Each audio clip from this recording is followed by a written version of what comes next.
24 ঘণ্টা উকলি গ'ল।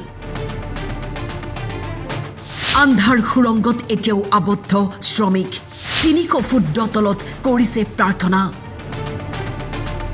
পুনৰ জীৱন ঘূৰাই পোৱাৰ অপেক্ষাত।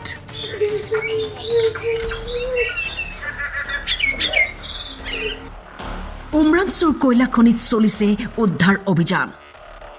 কেইবাজনো শ্ৰমিক বৰ্তমানলৈকে আবদ্ধ হৈ আছে। মৃতকৰ সংখ্যা বৃদ্ধি পাইছে 3 জনলৈ। ইতিমধ্যে 17 গৰাকীক উদ্ধাৰ কৰা হৈছে। পেটৰ তাৰণাত ঘৰৰ পৰা কয়লা খনিত কাম কৰিবলৈ ওলাই গৈছিল ভিন্ন প্ৰান্তৰ শ্ৰমিকসকল। প্ৰায় 1.5 মাহ ধৰি কাম কৰি আছিল উমৰাংচুৰ কয়লা খনিত, কিন্তু হঠাৎ যেন নামি আহিল কাল অমানিশা।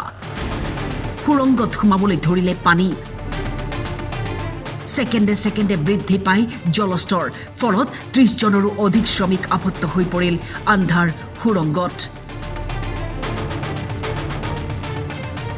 সৰ্পা বৰ্মন কৰ্মক্ষেত্ৰক কেন্দ্ৰ কৰি কিছুদিন আগত শ্বিলঙৰ কয়লা খনিত কাম কৰিবলৈ গৈছিল।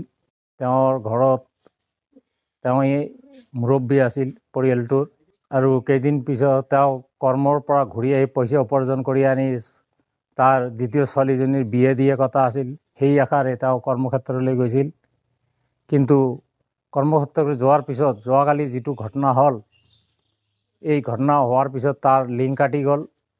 লিংক নাপাই মোবাইল ছুইচ অফ হৈ যোৱাৰ পিছত ঘৰৰ পৰা যেতিয়া তাৰ লগৰীয়াসকলক ফোন কৰা হ'ল, ফোন কৰাৰ পিছত আমি জানিলোঁ যে মানুহজন কৰ্ম কৰি থকা অৱস্থাত খনিৰ ভিতৰত ওলাব পৰা নাই।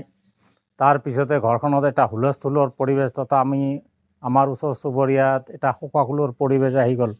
বৰ্তমানে আমি চৰকাৰখনক বিনম্ৰভাৱে অনুৰোধ জনাওঁ যাতে উক্ত ব্যক্তিজনক খুব সহজ পদ্ধতিত কিবা এটা উপায় কৰি ঘৰলৈ পঠাই দিব পৰা কৰি দিয়ে। লগতে যদি সম্ভৱ হয় আগন্তুক দিনত এই পৰিয়ালখন চলাৰ কাৰণে বা ছোৱালীজনী বিয়া দিয়াৰ কাৰণে চৰকাৰখনে কিবা এটা উপায় কৰি দিলে আমি এই পৰিয়ালখনৰ লগতে এই অঞ্চলৰ ৰাইজেই চৰকাৰখনলৈ অশেষ ধন্যবাদ জ্ঞাপন কৰিম।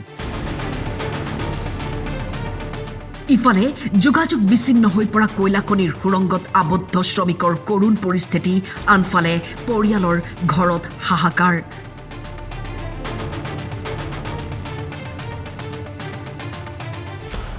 গোসাইগাঁৱৰ পৰা বিশ্বজিৎ চৌধুৰী, বৈঠালাংচুৰ পৰা জ্যোতিপ্ৰসাদ হাজৰিকাৰ ৰিপৰ্ট, টাইম 8।